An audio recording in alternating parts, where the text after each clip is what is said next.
Les coups frappés à la porte semblaient différents cette fois-ci. 3 coups faibles, hésitants, comme si la personne de l'autre côté avait du mal à lever le poing. Il était 2h15 du matin, un jeudi, lorsque j'ai ouvert la porte de mon appartement. Mon frère jumeau était affalé contre le montant de la porte, le visage méconnaissable. Son œil gauche était fermé par un œil au beurre noir qui s'étendait jusqu'à la tempe. Sa lèvre était fendue, avec du sang séché collé au coin de la bouche. Mais ce qui m'a fait reculer, c'est l'état de son cou. Des marques rouges et violettes entouraient sa gorge comme une corde invisible, montrant exactement où quelqu'un l'avait serré. « Fred » murmura-t-il, et sa voix ressemblait à du papier déchiré. Avant qu'il ne s'effondre dans le couloir, je l'ai tiré à l'intérieur et j'ai verrouillé la porte derrière nous. Je m'appelle Fred Thompson, j'ai 31 ans, et je venais de voir mon frère jumeau plus détruit que je n'aurais jamais pu l'imaginer. Pas seulement physiquement.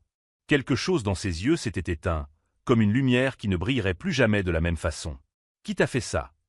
lui ai-je demandé en le guidant vers le canapé. Il n'a pas répondu. Il a juste pleuré. Des sanglots profonds et désespérés qui faisaient trembler tout son corps. Je connaissais déjà la réponse. Au cours des 6 derniers mois, quelque chose n'allait pas chez mon frère. Cole a toujours été le plus gentil de nous deux. Il voyait le meilleur chez les gens, il croyait que tout le monde méritait une seconde chance. Je suis devenu instructeur d'arts martiaux. Cole est devenu comptable. Parfait pour nos personnalités, n'est-ce pas? Jusqu'à ce qu'il décroche cet emploi chez Morrison et Associates. J'ai rencontré Richard Morrison lors d'une fête d'entreprise à laquelle Cole m'avait emmené l'année dernière. 42 ans, brillant, issu d'une famille riche, associé fondateur de l'un des plus grands cabinets comptables de la ville. Il a tenu à saluer personnellement tous les employés lors de cette fête. Mais il y avait quelque chose dans son regard lorsqu'il regardait Cole. Quelque chose de possessif. Comme si mon frère était un bien qu'il avait acquis, et non un employé qu'il respectait. J'ai fait part de mes inquiétudes à Cole le lendemain. Grosse erreur. Il s'est mis sur la défensive. Il m'a dit que j'étais trop protecteur, que je n'aimais pas le voir enfin réussir. Nous nous sommes disputés pour la première fois de notre vie. Cole a cessé de m'appeler aussi souvent après cela. Les signes avant-coureurs étaient minimes au début. Cole annulait nos rendez-vous hebdomadaires pour jouer au basket. Il disait toujours qu'il avait du travail supplémentaire. Il portait des chemises à manches longues même sous la chaleur de juillet. Il avait ce regard vide quand il pensait que personne ne le regardait. Il a commencé à demander la permission pour des choses simples, en disant « Morrison pense » et « Morrison a dit », au lieu d'avoir ses propres opinions. Il y a 3 mois, je me suis présenté à son bureau sans prévenir. Morrison était là, il m'a bloqué l'entrée avec son corps, m'a dit que Cole était occupé et que je devrais peut-être appeler avant de revenir. Son sourire n'atteignait jamais ses yeux. Je n'ai jamais réussi à passer cette réception. Si vous aimez cette histoire de frères et que vous ne voulez pas manquer la suite, n'oubliez pas de vous abonner à la chaîne. Maintenant, Cole était sur mon canapé, pleurant tellement qu'il pouvait à peine respirer. Et j'étais en train de lui mettre de la glace enveloppée dans un torchon sur le visage, en essayant de ne pas trembler de rage. Mais une idée se formait dans ma tête. Une idée dangereuse. Nous sommes des jumeaux identiques. Même notre tante Margaret, qui nous a élevés après la mort de nos parents dans un accident de voiture quand nous avions 12 ans, nous confondait parfois. Et je savais exactement comment faire payer Richard Morrison pour ce qu'il avait fait. « Cole », dis-je gentiment, en appuyant la glace contre son visage enflé, « raconte-moi tout. » Les mots sortirent par bribes entrecoupés de sanglots. Comment Richard Morrison avait progressivement transformé mon frère, un comptable sûr de lui, en une ombre hantée de ce qu'il était autrefois. Tout a commencé 6 mois après l'arrivée de Cole dans l'entreprise. Morrison l'avait rapidement promu, en avait fait son comptable personnel, lui avait dit qu'il voyait en lui un potentiel particulier. Cole était flatté. Il travaillait tard, le week-end, toujours disponible lorsque Morrison l'appelait. Il disait que j'étais différent des autres, murmura Cole en touchant sa lèvre gercée. Que j'avais ce qu'il fallait pour arriver au sommet. Mais je devais prouver ma loyauté. La loyauté a commencé modestement. Restez tard pour terminer ses rapports. Annulez vos projets pour le week-end, nous avons un audit important. Ne parlez à personne des chiffres de ce compte, c'est confidentiel. Puis sont venues les règles personnelles. Morrison décidait quand Cole pouvait sortir déjeuner. À qui il pouvait parler au bureau. Quels vêtements il devait porter, car l'image de l'entreprise était en jeu.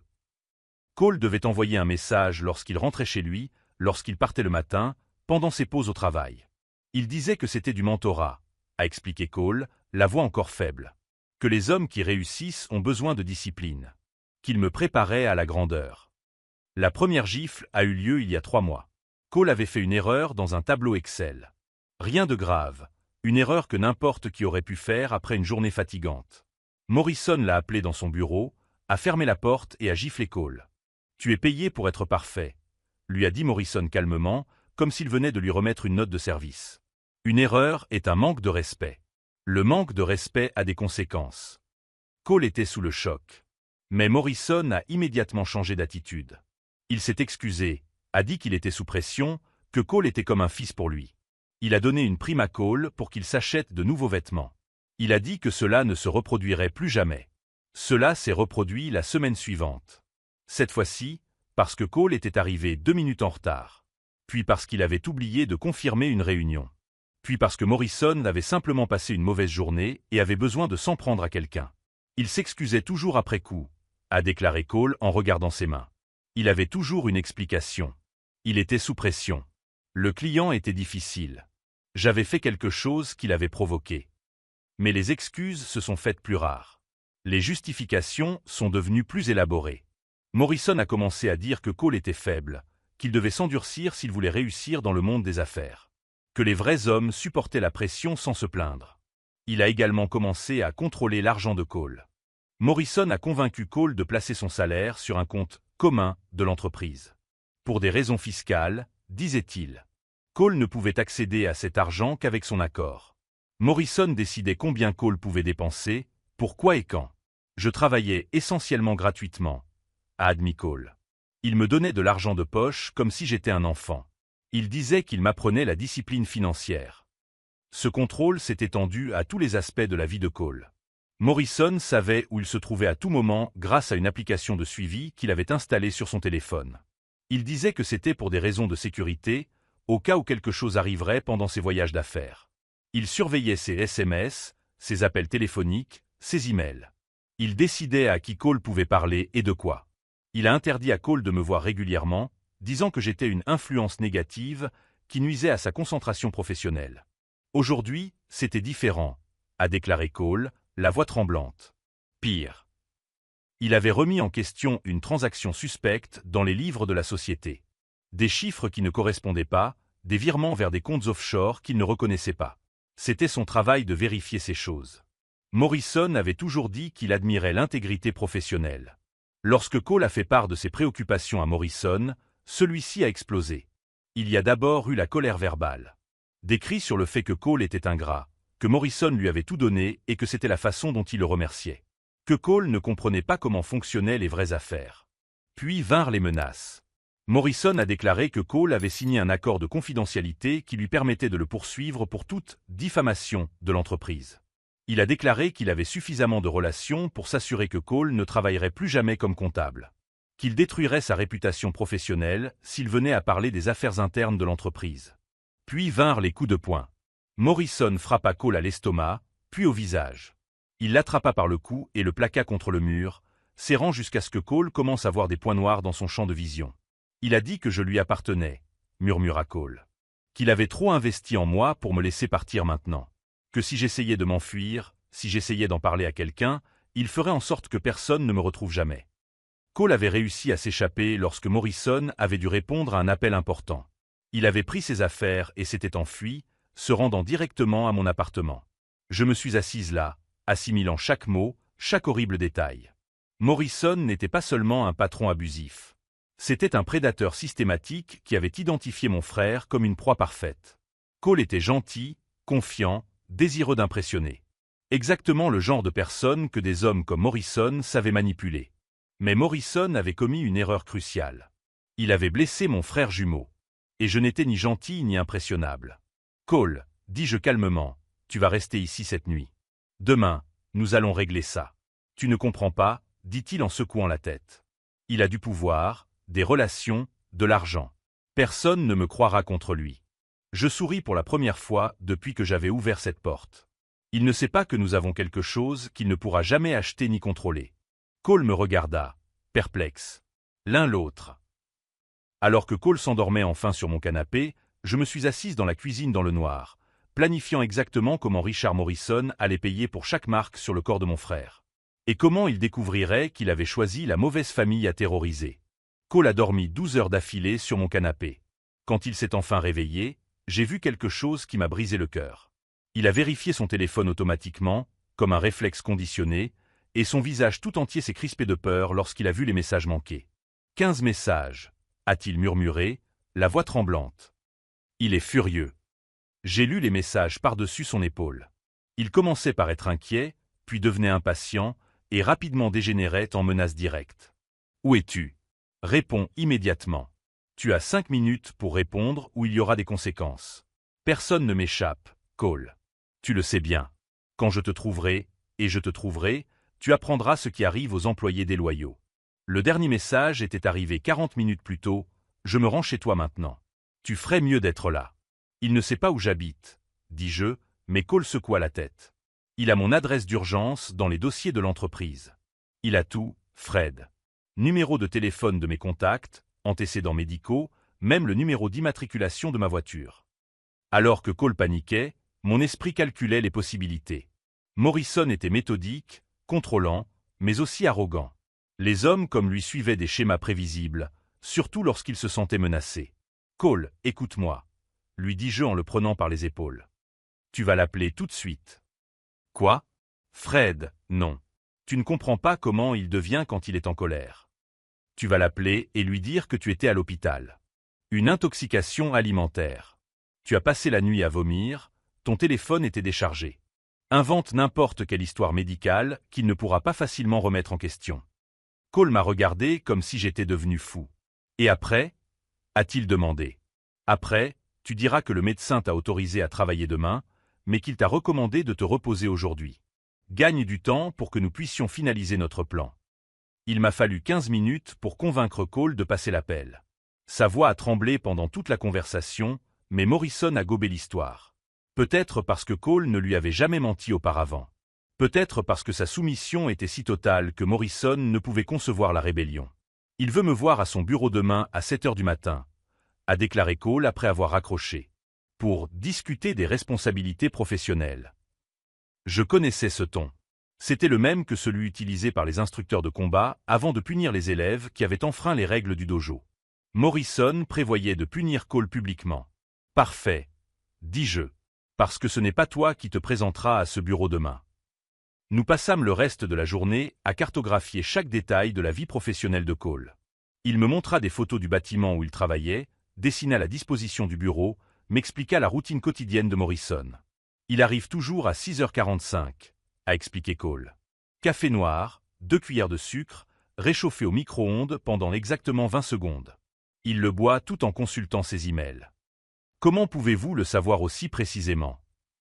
Cole a baissé les yeux. « Parce que lui préparer son café fait partie de mes responsabilités. Si la température n'est pas parfaite, si je mets plus de 3 minutes à le préparer, il s'énerve. » Chaque nouveau détail révélé par Cole augmentait ma colère. Morrison avait transformé mon frère en serviteur personnel et non en comptable professionnel. « Il a des caméras dans son bureau ?» demandai-je. « Plusieurs. Mais il n'enregistre pas le son, seulement la vidéo. Il dit que c'est pour des raisons de sécurité, mais je sais que c'est pour me surveiller. » Encore mieux, dis-je. Une vidéo sans son signifie qu'il verra Cole travailler normalement. Il n'entendra pas notre véritable conversation. Cole m'a appris les codes d'accès au bâtiment, où Morrison conservait des documents importants et quel ordinateur Cole utilisait. Plus important encore, il m'a appris comment Morrison attendait de lui qu'il se comporte. « Garde toujours les yeux baissés quand il parle », m'a conseillé Cole. « Ne l'interromps jamais, même s'il se trompe sur quelque chose. Excuse-toi toujours d'abord, explique ensuite. »« Comment supportes-tu cela ?» lui ai-je demandé. « On s'y habitue, » a-t-il simplement répondu. « C'est plus facile quand on arrête de se battre. » Ces mots m'ont dégoûté. Non pas parce que Cole était faible, mais parce que Morrison avait systématiquement brisé l'esprit de mon frère jusqu'à ce que la soumission lui semble normale. Vers 3 heures de l'après-midi, Cole a reçu un autre message. « J'espère que tu te reposes suffisamment. Nous avons beaucoup de travail à rattraper demain. Ne me déçois pas à nouveau. » « Il est gentil, » a dit Cole, mais j'ai vu le soulagement et la terreur se mêler dans ses yeux. Cela signifie qu'il croit à mon excuse. Ou bien il garde sa colère pour la déverser en personne demain. Cole est devenu pâle. « Fred, c'est peut-être une mauvaise idée. S'il découvre que tu n'es pas moi, s'il remarque une différence. » « Il ne remarquera rien, dis-je avec plus d'assurance que je n'en ressentais. Nous sommes identiques, Cole. Même notre tante Margaret nous confondait. Mais tu ne connais pas tous les petits détails. La façon dont il attend que je classe les papiers, où je range certains objets, comment je réponds à certaines questions. Cole avait raison. Une semaine ne suffirait pas pour apprendre des années de conditionnement. Alors apprends-moi, dis-je. Nous avons 15 heures avant que j'entre dans ce bureau. Utilise chaque minute. Cole me regarda comme s'il voyait un fantôme. Tu vas vraiment faire ça? Il a blessé mon frère jumeau, dis-je simplement. Il a menacé ta vie. Maintenant, c'est personnel. Cole m'a enseigné sa routine de travail avec une précision militaire. Comment Morrison aimait que les rapports soient organisés, quel type de langage utiliser dans les emails, même comment tenir un stylo pendant les réunions.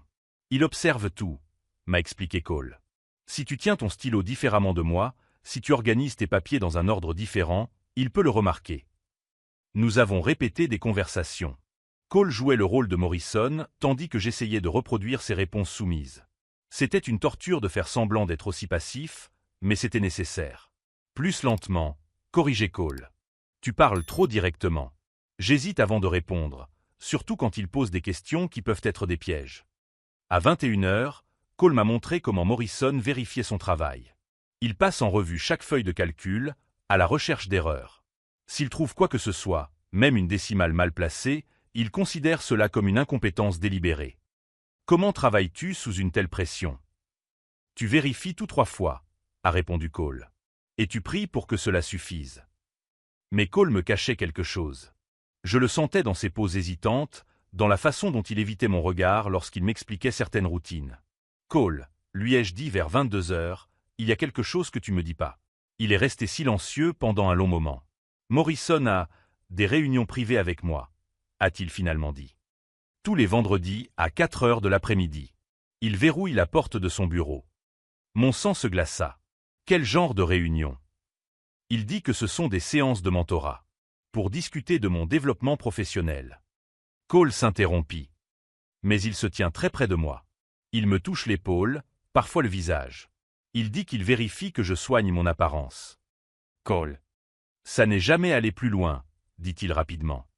Mais la façon dont il me regarde, surtout quand il est en colère. Fred, j'ai peur de ce qui pourrait arriver si je le déçois vraiment. Maintenant, je comprenais parfaitement. Morrison n'était pas seulement un patron abusif. C'était un prédateur qui avait identifié Cole comme la victime parfaite et qui testait ses limites, intensifiant progressivement son contrôle et son intimidation. Demain, c'est jeudi, dis-je. Pas de réunion privée. Mais s'il soupçonne quelque chose, s'il remarque que tu te comportes différemment, il voudra peut-être te parler immédiatement. Je restais assis là, à réfléchir à l'ampleur réelle du danger auquel Cole était confronté, et à planifier exactement comment Morrison allait payer pour chaque moment de terreur qu'il lui avait infligé. Cole, dis-je calmement, j'ai besoin que tu me fasses entièrement confiance. Il acquiesça. Demain, quand j'entrerai dans ce bureau, je ne me contenterai pas de recueillir des preuves. Je ferai en sorte que Morrison ne puisse plus jamais mettre la main sur toi ou sur qui que ce soit d'autre. Comment? Je souris, mais ce n'était pas un sourire aimable. Laisse-moi m'en occuper. Tu n'as qu'à rester en sécurité pendant que je m'occupe du reste. Mais alors que Cole se détendait enfin, sachant que quelqu'un se battait enfin pour lui, mon esprit avait déjà 3 longueurs d'avance, calculant exactement comment faire en sorte que Richard Morrison implore ma pitié. Et comment m'assurer qu'il n'oublierait jamais le nom de la famille Thompson. Le lendemain matin, nous avons commencé l'entraînement le plus intensif de notre vie.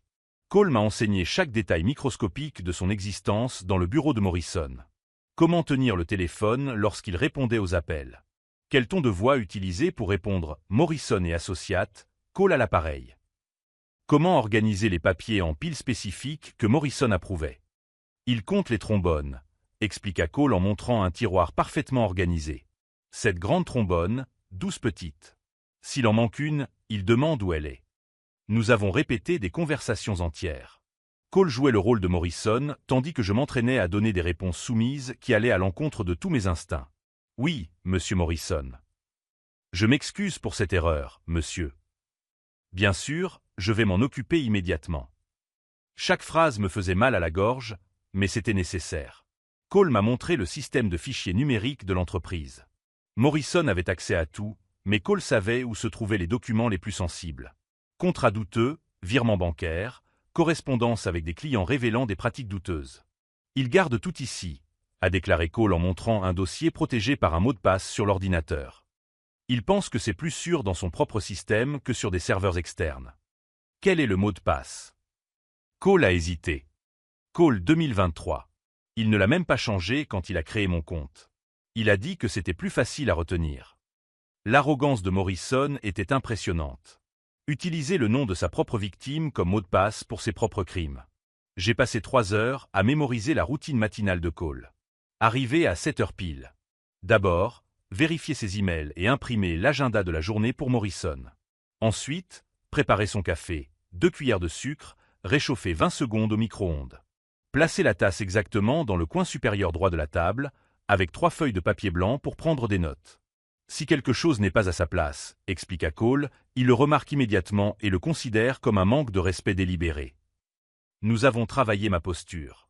Cole avait mis au point une façon spécifique de marcher qui minimisait sa présence. Épaules voûtées, petits pas, évitez le contact visuel direct. Vous devez paraître plus petit, m'a-t-il dit. Morrison aime sentir qu'il domine physiquement l'espace. C'était une torture délibérée de me forcer à paraître faible, alors que chaque fibre de mon corps était entraînée à paraître forte. Mais c'était crucial. Vers midi, Cole a reçu un message de Morrison. J'espère que vous vous remettez bien. Nous avons une réunion importante avec des clients demain et je dois m'assurer que vous êtes mentalement prêt. Une réunion avec des clients? Ai-je demandé. Cole pâlit. Il n'en a pas parlé auparavant. Cela signifie qu'il va m'observer encore plus attentivement, il voudra s'assurer que je suis présentable. Quel genre de clients? Des investisseurs, en général. Des personnes importantes qu'il veut impressionner. Cole s'arrêta. Fred, s'il s'agit d'une grande réunion, s'il y a beaucoup de gens qui vous observent, toute erreur que vous commettrez sera amplifiée. Ce n'était pas un obstacle. C'était une opportunité. Tant mieux, dis-je. Plus il y a de monde, plus il y a de témoins. Dans l'après-midi, je me rendis en voiture à l'immeuble où travaillait Cole. Un bâtiment de verre de 15 étages dans le centre-ville, élégant et intimidant.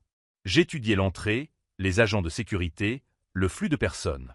Morrison et Associates occupaient les 3 derniers étages. Je me suis assis dans un café de l'autre côté de la rue et j'ai observé les employés sortir pour déjeuner. J'ai essayé d'identifier Morrison à partir de la description de Cole. 42 ans, grand, toujours vêtu d'un costume coûteux, les cheveux gris peignés en arrière. À 14h15, je l'ai vu. Richard Morrison est sorti du bâtiment comme s'il était le propriétaire du trottoir. 2 employés l'accompagnaient, clairement subordonnés à en juger par leur démarche un demi-pas derrière lui. Morrison parlait fort au téléphone, gesticulant comme quelqu'un habitué à avoir toute l'attention. J'ai observé la façon dont il traitait les gens autour de lui. Le portier qui lui a ouvert la porte a reçu un signe de la main désinvolte. La serveuse du restaurant où il est entré a été traitée avec impatience lorsqu'elle n'a pas apporté son eau assez rapidement. Un homme habitué à traiter les autres comme des accessoires à son service. Je suis rentré chez moi avec une compréhension plus claire de l'ennemi auquel j'allais faire face. Si vous suivez cette histoire de frères et que vous voulez découvrir comment la vengeance se déroule, n'oubliez pas de vous abonner à la chaîne, car le rebondissement à venir est épique. Le soir, Cole et moi avons réglé les derniers détails. Il m'a donné son portefeuille, sa carte d'accès, ses clés de voiture. Plus important encore, il m'a remis le téléphone portable que Morrison surveillait constamment. Il vérifie mon téléphone tous les soirs, m'a expliqué Cole. Il passe en revue les messages, les appels, même l'historique de navigation. S'il trouve quoi que ce soit de suspect. Il ne trouvera rien de suspect, lui ai-je promis. Cole m'a appris comment Morrison aimait que les rapports soient formatés. Police spécifique, marge précise, même la façon de signer les documents avec un stylo bleu, jamais noir. On dirait une obsession compulsive, ai-je fait remarquer. Ce n'est pas une obsession, a répondu Cole calmement. C'est du contrôle. Chaque petite règle est un moyen de me rappeler qui est le patron. À 21h, Cole a reçu un autre message. Soyez au bureau demain à 6h45. Je veux revoir vos rapports avant la réunion avec les clients. 15 minutes plus tôt que d'habitude. Il me teste, a déclaré Cole. Il veut voir si je vais contester le changement d'horaire ou simplement obéir. Et que ferait Cole normalement? Il obéirait sans poser de questions et arriverait 10 minutes avant leur demander, juste pour être sûr. Parfait. Cela me donnerait plus de temps pour accéder à son système avant son arrivée. À minuit, nous avons terminé nos préparatifs. Cole m'a serré longuement dans ses bras. Faites attention. m'a-t-il murmuré. Il est plus dangereux quand il se sent menacé. Il n'a encore rien vu, ai-je répondu. Cole a pris la route vers la maison de notre tante Margaret, à 2 heures de route. Il resterait là-bas jusqu'à ce que j'aie terminé ce que j'avais commencé. Seul dans mon appartement, je révisais toute une dernière fois. La transformation dans le miroir était troublante. Avec les vêtements de Cole, son attitude soumise, imitant même ses expressions faciales, il était difficile de distinguer où Fred s'arrêtait et où Cole commençait. Mais sous l'apparence de victime, je savais exactement qui j'étais. Je réglais 5 alarmes pour 5h15 du matin. Dans quelques heures, j'entrerais dans le territoire de Morrison. Pas en tant que Cole, le comptable intimidé, mais en tant que quelqu'un que Morrison ne s'attendrait jamais à affronter. Quelqu'un qui savait se défendre. Morrison avait passé 2 ans à briser systématiquement l'esprit de mon frère. Demain, il découvrirait ce qui se passait quand on essayait de briser quelqu'un qui ne se brisait pas. Et quand j'en aurais fini avec lui, Richard Morrison ne poserait plus jamais les mains sur un employé. Car à partir de 6h45 du matin, il aurait affaire au mauvais frère. À 6h35 du matin, je garais la voiture de Cole à l'endroit exact où il se garait toujours. 3e rangée, 4e place, suffisamment loin du bâtiment pour que Morrison ne remarque pas mon arrivée, mais suffisamment près pour ne pas paraître suspect. J'ai pris une profonde inspiration, vérifiant une dernière fois mon reflet dans le rétroviseur. Avec les vêtements de Cole, sa posture voûtée, imitant même son expression inquiète, la transformation était troublante. Notre propre mère ne pourrait pas nous distinguer. Le bâtiment était silencieux lorsque je suis entré. Seul le gardien de nuit à la réception a à peine levé les yeux lorsque j'ai passé ma carte d'accès. Je suis monté au 13e étage, où se trouvait le bureau de Morrison et Associates. Les lumières automatiques se sont allumées lorsque je suis entré dans l'espace de travail de Cole. Tout était exactement comme il l'avait décrit. Le bureau était rangé de manière obsessionnelle, l'ordinateur était positionné à l'angle parfait, la chaise était réglée à la hauteur spécifique approuvée par Morrison. J'ai allumé l'ordinateur et accédé au système à l'aide des identifiants de Cole. 6h42 du matin. 3 minutes avant l'arrivée de Morrison. Assez de temps pour lancer le premier téléchargement. J'ai localisé le dossier protégé dont Cole avait parlé. Cole 2023. Le mot de passe a fonctionné du premier coup. Morrison était encore plus arrogant que je ne l'avais imaginé. Dans le dossier, j'ai trouvé une mine de preuves. Des contrats frauduleux, des virements vers des comptes offshore, des correspondances avec des clients impliquant des pratiques illégales. Des années de crimes d'entreprise documentés par leur auteur lui-même. J'ai inséré ma clé USB et j'ai commencé à transférer les fichiers les plus compromettants. L'ascenseur a fait du bruit dans le couloir. J'ai rapidement fermé le dossier, ouvert l'écran des emails de Cole et commencé à taper un rapport de routine.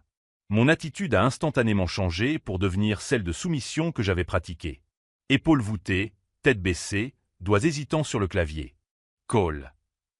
La voix de Morrison a tranché le silence comme une lame. « Bonjour, monsieur Morrison », ai-je répondu sans lever les yeux, exactement comme Cole me l'avait appris. Morrison s'est arrêté à côté de mon bureau. Je pouvais sentir son regard m'examiner, à la recherche de tout ce qui n'était pas à sa place. « Vous semblez différent aujourd'hui », dit-il d'un ton désinvolte, mais il y avait une pointe d'agressivité dans sa voix. Plus tendue. « Je m'excuse, monsieur. Je me remets encore d'une intoxication alimentaire. » Bien sûr. Il s'éloigna, préparait mon café, et imprimait l'ordre du jour de la réunion avec les investisseurs. Je me suis levé en reproduisant les mouvements prudents que Cole m'avait montrés. Dans la cuisine, j'ai préparé le café exactement comme Morrison l'aimait. 2 cuillères de sucre, réchauffé 20 secondes au micro-ondes. Mes mains tremblaient légèrement, non pas de peur, mais de rage contenue.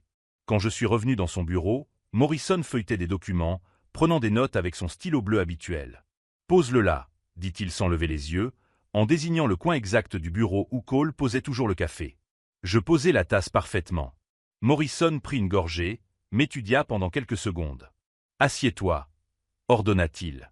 Je m'assis sur la chaise en face de son bureau, en conservant la posture soumise de Cole. « Cole », commença Morrison, sa voix prenant ce ton de faux mentor que Cole avait décrit, « tu comprends tout ce que j'ai investi en toi, n'est-ce pas ?»« Oui, monsieur. »« Pas seulement financièrement. Émotionnellement. Personnellement. » Il se pencha en avant. « Tu es comme un fils pour moi. C'est pourquoi je suis si déçu quand je vois des comportements discutables. » Mon sang se glaça. Il soupçonne quelque chose.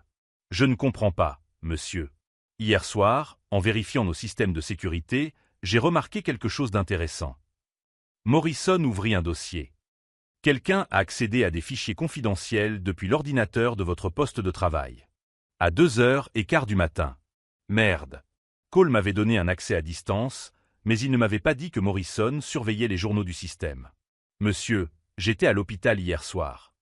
Je sais où vous étiez, m'interrompit Morrison, d'une voix qui devenait menaçante. La question est, qui d'autre a vos mots de passe? Je réfléchis rapidement. Cole m'avait appris que Morrison ne respectait que la soumission totale. Personne, monsieur. C'est peut-être une erreur du système? Parfois, les journaux enregistrent des heures incorrectes lorsqu'il y a de la maintenance. Crac. La main de Morrison vola à travers la table et frappa mon visage. La douleur explosa à travers ma joue, mais quelque chose d'autre se produisit. Quelque chose que Morrison n'avait pas prévu. Je n'ai pas pleuré. Je ne me suis pas recroquevillé. Je ne me suis pas immédiatement excusé. Lentement, j'ai tourné la tête pour le regarder. Mes yeux n'étaient pas ceux de Cole. Effrayés, soumis, brisés. C'étaient les miens. Froid, calculateur, dangereux. C'était votre première et dernière chance de me frapper, ai-je dit calmement. La confusion a traversé le visage de Morrison pendant exactement 2 secondes. Puis la colère est arrivée. Pour qui te prends-tu pour me parler ainsi? Il s'est levé, la voix montant dans les aigus. Je peux détruire ta carrière d'un simple coup de fil. Tu te trompes de frère, ai-je dit en me levant également. Morrison s'est tu. Ses yeux se sont écarquillés lorsque la réalité l'a frappé. Fred? A-t-il murmuré. Surprise. Il recula d'un pas, puis son expression changea à nouveau. Cette fois, elle devint prédatrice. Où est Cole? Qu'est-ce que vous mijotez? Cole est en sécurité. Loin de vous. Morrison rit, mais ce n'était pas un rire joyeux. Tu ne comprends pas à qui tu as affaire. J'ai des avocats, des relations, un pouvoir que tu ne peux même pas imaginer. Il s'approcha. Et maintenant, tu as fait irruption dans mon bureau, tu t'es fait passer pour mon employé, tu as accédé à des fichiers confidentiels. C'est un crime fédéral. Tu as raison, dis-je calmement. Si je n'avais pas de preuve de tout ce que tu as fait à mon frère. Je lui ai montré mon téléphone. Le voyant rouge d'enregistrement clignotait clairement.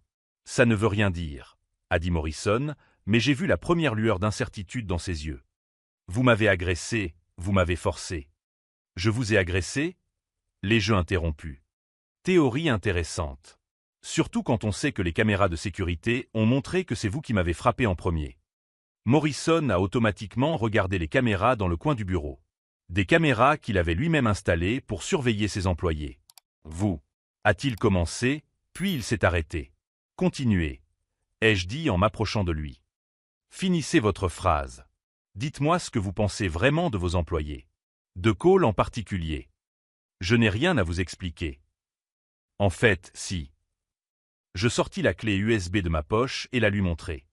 Parce que je viens de télécharger 3 ans de vos crimes financiers. Transferts illégaux, fraude fiscale, blanchiment d'argent. Tout est documenté dans vos propres dossiers. Le visage de Morrison est devenu blanc. Vous ne pouvez rien prouver.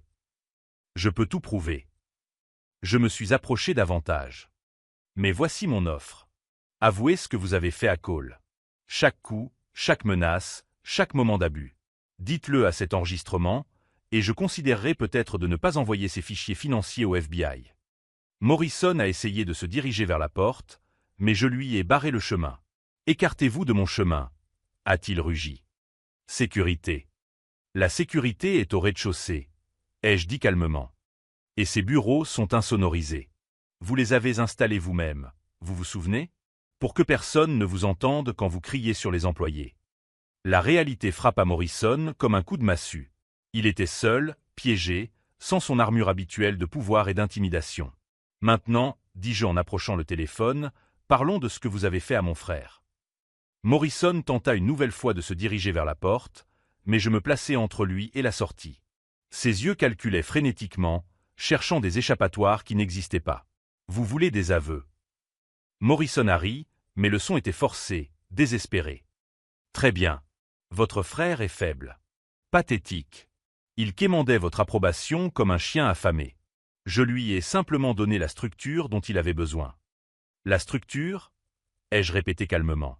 De la discipline. De l'ordre. Des responsabilités. Morrison redressa les épaules, essayant de retrouver son arrogance habituelle. Cole était un désastre quand il est arrivé ici. Sans but, sans concentration. Je l'ai transformé en quelqu'un d'utile. Vous l'avez transformé en victime. Je l'ai transformé en homme, s'écria Morrison. Vous pensez que le monde réel est gentil? Vous pensez que le succès vient sans sacrifice? J'ai appris à Cole comment le monde fonctionne vraiment. En lui apprenant à coups de poing et de menaces de mort, Morrison s'arrêta un instant, réalisant que je connaissais des détails spécifiques. Cole vous a tout raconté, n'est-ce pas? Sa voix est devenue menaçante. Vous avez rompu votre confidentialité avec moi. Vous avez violé notre accord professionnel. Accord professionnel. J'ai ri. Vous voulez dire le terrorisme psychologique que vous appelez travail? J'ai le droit légal de discipliner les employés qui ne respectent pas les normes de l'entreprise. Le droit légal de les frapper? De les menacer de mort? Morrison resta silencieux pendant quelques secondes, ses yeux calculant une stratégie de sortie. Rien de tout cela ne tiendra devant un tribunal, dit-il finalement. Ma parole contre celle d'un employé instable qui a clairement des problèmes familiaux. Qui pensez-vous qu'un jury croira? Que diriez-vous de la parole du coupable lui-même? Je lui montrai à nouveau le téléphone en train d'enregistrer. Morrison venait d'avouer avoir commis des abus, traité Cole de faible et admis qu'il considérait la violence comme une forme acceptable de discipline professionnelle.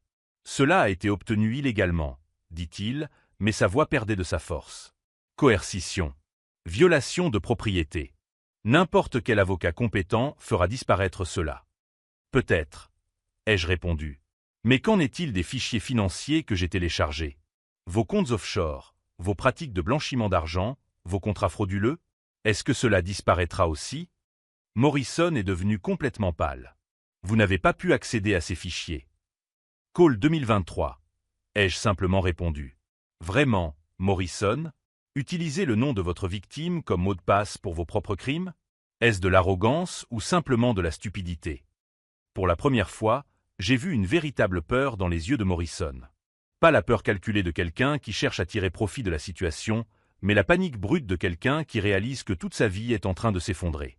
Que voulez-vous? Murmura-t-il. Justice. De l'argent? Je peux payer. Combien? 100 000? 200 000? Vous ne comprenez vraiment pas, n'est-ce pas? Je m'approchai davantage. Il n'a jamais été question d'argent. Il s'agissait de mon frère qui pleurait sur mon canapé, avec des marques d'étranglement autour du cou. Morrison tenta une autre approche. Cole est adulte. Il a choisi de rester.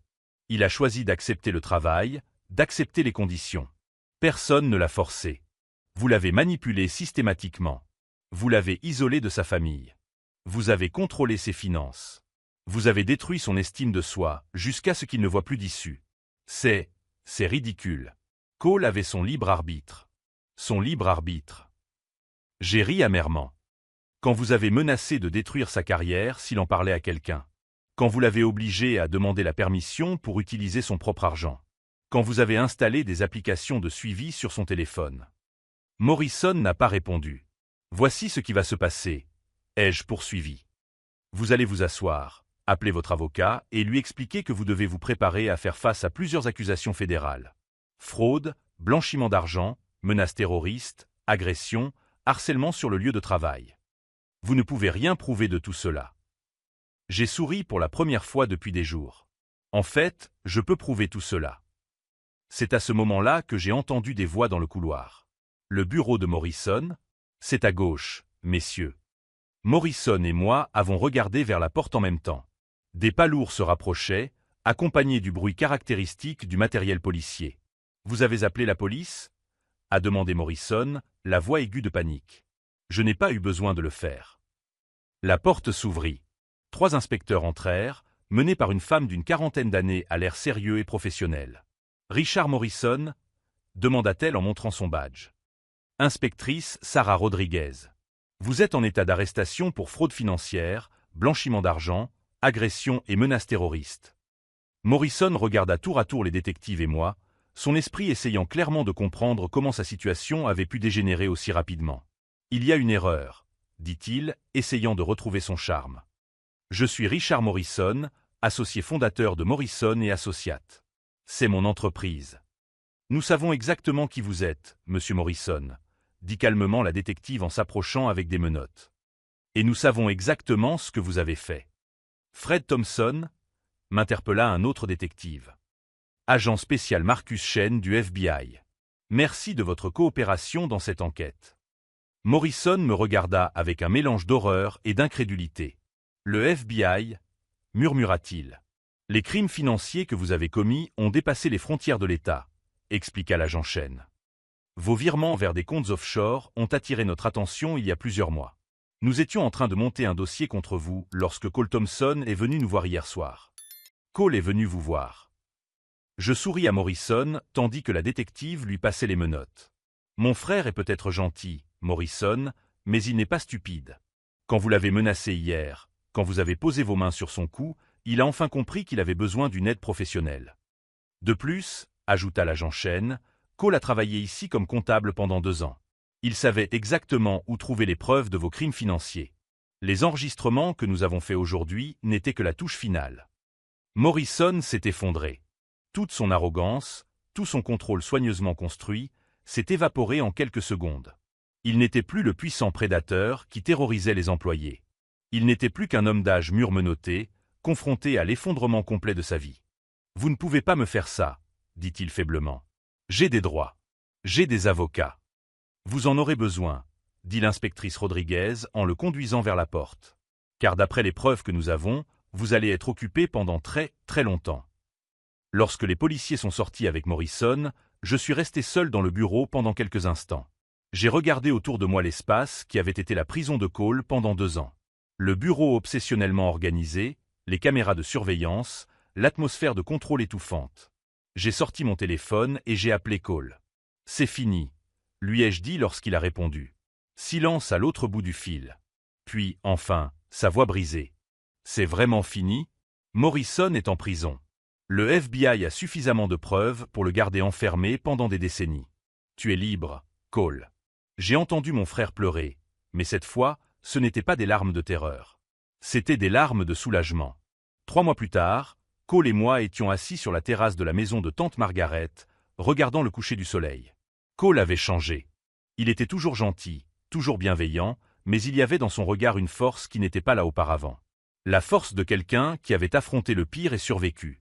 Morrison a pris 25 ans, ai-je dit en lisant la notification sur mon téléphone. Sans possibilité de libération conditionnelle avant 15 ans. Cole a acquiescé calmement. Et les autres employés ? 16 personnes se sont manifestées après son arrestation. Des histoires similaires. Abus, intimidation, chantage financier. Apparemment, tu n'étais pas le seul. Je m'en veux de ne pas avoir parlé plus tôt, a déclaré Cole. J'aurais peut-être pu épargner d'autres personnes. Cole, ai-je dit fermement, tu survivais. Tu as fait ce qu'il fallait pour rester en vie. Il n'y a aucune honte à cela. Il a souri, et pour la première fois depuis des mois, c'était un sourire sincère. Merci de t'être battu pour moi, Fred. Toujours, ai-je répondu. Nous sommes frères. C'est notre première règle. Cole a créé son propre cabinet comptable 6 mois plus tard. Il s'est spécialisé dans l'aide aux petites entreprises et aux startups, aux personnes qui avaient besoin d'honnêteté et d'intégrité, et non d'intimidation. Son entreprise a prospéré parce que Cole traitait ses clients comme des personnes, et non comme des biens. Quant à moi, j'ai continué mes cours d'arts martiaux, mais j'ai ajouté un programme spécial. Des cours gratuits pour les personnes qui avaient subi des abus sur leur lieu de travail ou dans des relations toxiques. J'enseignais aux gens à se défendre physiquement, mais surtout à reconnaître leurs propres valeurs. L'histoire de Morrison s'est répandue dans la communauté des affaires locales comme un avertissement. D'autres cadres qui utilisaient des tactiques d'intimidation similaires ont commencé à modifier leur comportement. Personne ne voulait être le prochain à faire l'objet d'une enquête fédérale pour abus sur ses employés. Si vous suivez des histoires comme celle-ci sur la famille, la justice et les personnes qui refusent d'accepter l'injustice, n'oubliez pas de vous abonner à la chaîne.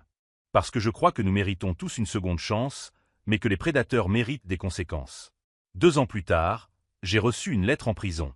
Morrison écrivait pour exprimer ses regrets et demander pardon et compréhension. Il avait trouvé la religion et voulait faire la paix avec les personnes qu'il avait accidentellement blessées. J'ai déchiré la lettre sans la finir. Cole m'a ensuite demandé si je me sentais mal de ne pas donner une seconde chance à Morrison. Cole, lui ai-je répondu, le pardon est réservé aux personnes qui reconnaissent sincèrement le mal qu'elles ont fait et qui s'efforcent de le réparer. Morrison n'est pas repentant. Il est gênant. Comment peux-tu faire la différence?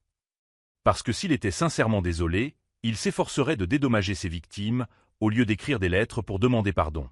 Le véritable repentir se concentre sur les personnes blessées, pas sur le confort émotionnel de l'auteur du préjudice. Cette expérience nous a appris quelque chose de fondamental sur la famille et la protection.